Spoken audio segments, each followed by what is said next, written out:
So moving on to the next question, kind of ties into what we've already been discussing. But the next question is, when it comes to issues that will affect the Sikh community and also the perception of the Sikh community, there can sometimes be differences of opinions between Sikh political representatives. I think we've heard from that from this panel already. But the question is, how should these be discussed and settled? So I think there's an agreement across the whole panel that there are differences, but we don't want to focus here on the substantive issue, but more so on sort of the process about how they can be discussed and settled in a way that benefits everybody. And in this, I want to bring in Dabinderjit Singh first. Or Lord Singh first, sorry. Yeah.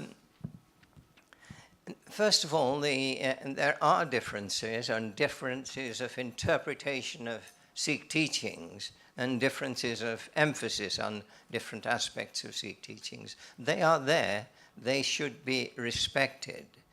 But when the differences come to criticizing or opposing the teachings of the Guru Granth Sahib, although we should do it, oppose those that criticize the teachings of the Guru Granth Sahib, it should always be done not violently, but in dialogue. But I cannot agree with someone, there's a dispute going on at the moment between the people from the Taksal who say we want the Dasam Granth and the mainstream Sikhs who say it is the Guru Granth Sahib. We talk about Guru Manya Granth. That is the only teaching. Now, like I said with the question, let's not discuss I'm not going into it, but when someone says, this is the difficult, I've got to illustrate the difficulty. If someone says, let the two sides get together and compromise, you cannot compromise between people who say belief in one God, that is the Guru Granth, through the Guru Granth Sahib, or people who talk about other gods. Sorry.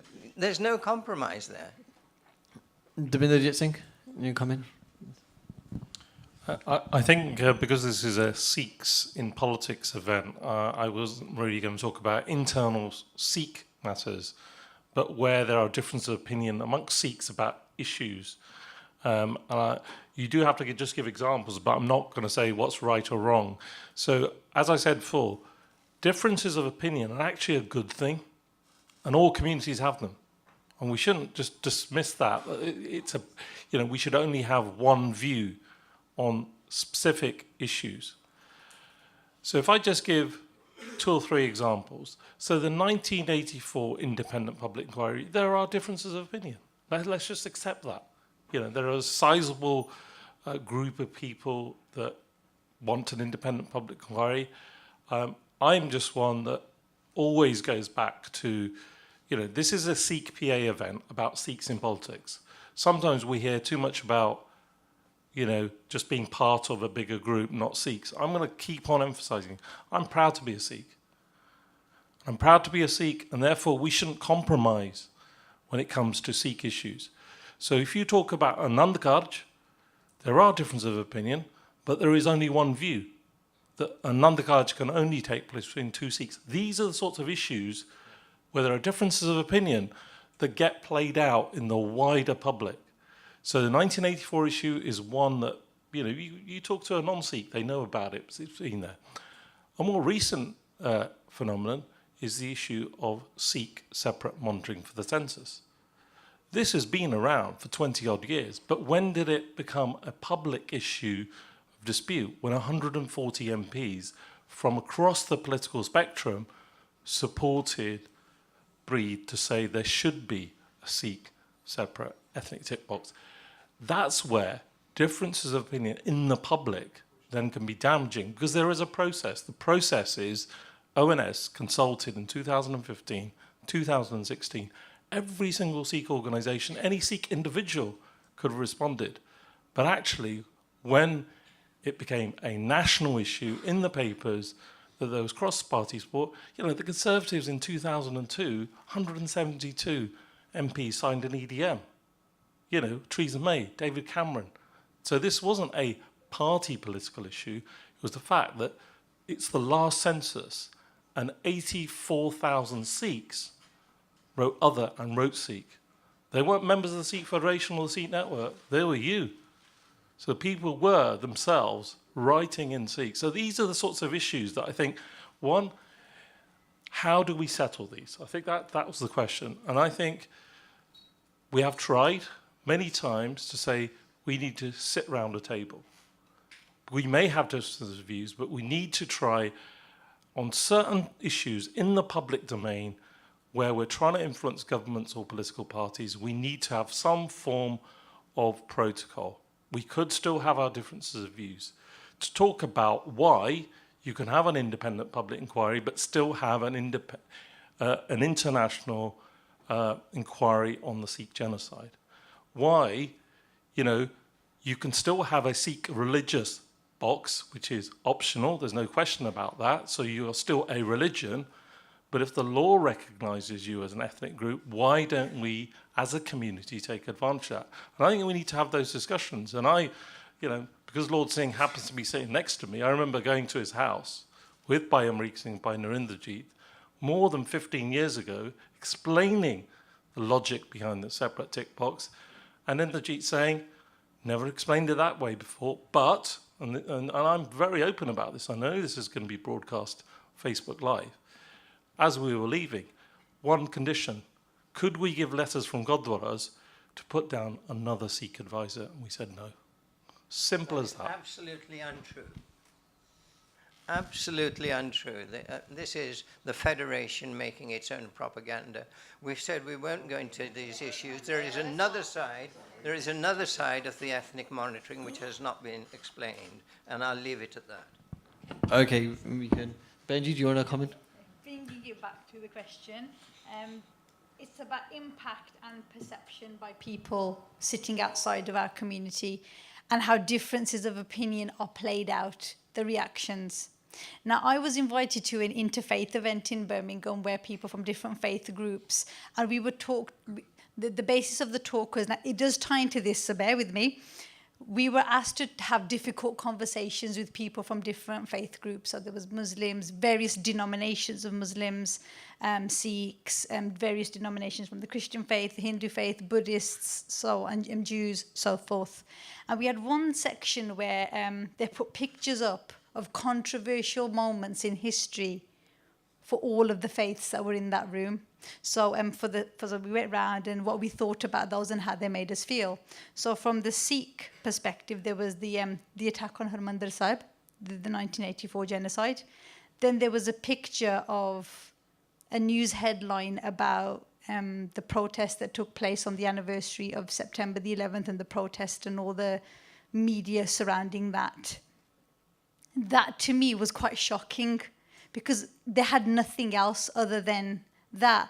And again, I don't doubt the sincerity of what the intent was behind that protest, but that is an example of where an internal issue should have been resolved perhaps in a better way and shouldn't have escalated as far as it did. The example mentioned earlier about the dastar being taken off at someone's Gurdwara is another example of a disagreement that has escalated. It's this escalation that I want to focus on. Why do we allow within our community, and we do need to have some honest conversations, we don't just need to have conversations, we need to have accountability and we need to have honest recognition of, you know what, okay, we didn't quite handle that right, which is okay. No community is perfect. We should be able to look at ourselves and say, okay, we didn't do too well on this one. Let's get it right the next time. The one thing that I find a little bit disturbing, and I do want to mention this, is that the incident about the elderly man who was assaulted and his dastar coming off, there was a lot of narrative coming out justifying that, and I don't think we've got place. And this is coming out in a very public sphere. This is on Twitter, this is on social media. And this is how, when we on one side are trying to fight for legislation to protect our dastars, and there was the incident outside Portcullis House where a Sikh gentleman's turban again was forcefully removed, we're doing it to our own. It just makes no sense to me that we would then be justifying one while condemning another. So we do really not need just to have those honest conversations. We need to put in mechanisms, solutions, accountability for when these incidents take place too. And then the impact and perception will, by default sort itself out when we can sort our ways of dealing with issues out. Thank you. Did you want Very briefly, I think I agree with Devinderji saying that we need to focus on Miri and less on the Piri for this conversation that we're having this evening. It seems odd to me that I think we've agreed generally, we have no credible Sikh institutions in this country that we could go to deal with these sort of fracas. I mean, what happened, I live not very far from Singh Sabha South, or where this incident happened at the weekend. It's outrageous. There, one place, an MP, a Sikh MP can stand up and condemn something that happened outside House of Commons, yet stays silent that happens inside a Gurukar. It's just hypocrisy to the core. Also, I want to bring in the organizations that we do have. We got 4 or 5 Sikh channels. Now, forgive me, but when was the last time you felt you were inspired, you were moved, it was talking your language, it was addressing your concerns? All they seem to be doing... I don't want to have a conversation, but will you please come after I finish my comment, which is, all I am getting from the Sangat or the community widely is that all they're looking for is direct debit mandates to be signed off, okay? And our Bujurg who used to go to the Gurdwaras are silently sitting in the bedroom, in the lounge or wherever they are at home. So Sikhi is propagated in a different manner to what it used to be. So I can ask you this question. We have 250 odd, I don't know what the exact figure is today, Gurdwaras or Gurukars across the UK. What is the future-proofing methodology that we're using as a community to preserve the future of our community in those Gurukars across the country? When we have these 5 organizations who purport to represent the Sikh community. If I said to you, remove the Golak from each one of those Gurdwaras, we won't have the fracas that we are seeing today in those Gurukars. I think that is the solution. But we do need to have a grown-up debate. We need to give space, as our gurus did. They had dissent during their time. We have dissent during our time. We have to be mature as a community to listen to that dissent, come to a view behind 4 walls, and then come out in the open, in the public, with one voice. Quickly saying something. Quickly. Probably just 2 points, really. I'll pick up on the Gurukar one first, only because only 2 weeks ago I was up in South Shields, so that's near Newcastle, at a Gurdwara Sahib, just for a Kirtan Samagam, so literally there for about 4 days, enjoying the Kirtan. And that Gurukar actually has an amazing way that it's run. It has no Gyani, and the committee is full of everyone that's maybe 35 is the top age 35. Okay? They don't ever stand up on stage and ask for money. If they need something, they just do ardas and say, Marj, if you want it to happen, it'll happen. They don't ask for money, they don't ask for a mandate, they don't ask for direct debit. If it comes, it comes. And actually in the Sangat, and it was actually interesting me being there, because one of the uncles just came up to me and said, Beta, can you do ardas today? And I looked at him and was like, are you sure? And he was like, yeah, we all take it in turns, and today's it's your turn to do seva. If you get stuck, don't worry, we'll help you. Now, that's the way that you run a Gurukar. Now, you bring that kind of learning into politics and into actually, in that Gurukar, they raise a family, and it's literally a big community. They have something called Seva Hour on a Sunday, and actually, literally everyone just gets together for 2 hours, they clean the whole Guru Sahib, and then they make langar together and they eat together as a family. Now, we need to bring those kind of values into what we're doing in terms of politics. Let's take those values and say, okay, now in that same community, we all know each other, we all talk to each other. What are we going to do to use it into going into politics? How are we going to influence our local MP? How are we going to influence politics? Who's going to stand up and start talking about these kind of stuff? And then just the other point is something that I'm actually quite passionate about, and it links back to the first question about barriers for Sikhs.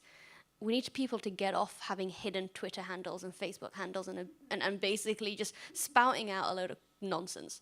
If you've got something to say, as Paisa was saying, Dabinderjeet Singh was saying at the end, you have a voice and you're allowed to say it, but then put your name by it. Don't hide behind a handle just because you can. Pick up the phone, put it in an email, and actually own it. If you have a voice and you want it to be heard, say it, but don't expect, particularly from me anyway, if you have a hidden handle, I ain't responding to you. Sorry. Just eating, do you want to come in? Yeah, just being aware of time. I just want to bring up the fact that very little of what any of the panel said was actually answering the question in discussing how we settle the differences. What we did hear is a lot of problems. We didn't hear a lot of how to actually resolve them and how to settle those differences. But we're going to have to move on. We haven't got that much time, so we've got 2 more questions to get through. So maybe that's something we can discuss afterwards, or maybe it's something you guys can put out individually, your thoughts on how we can actually settle these political differences rather than religious differences, which is what a lot of people are discussing.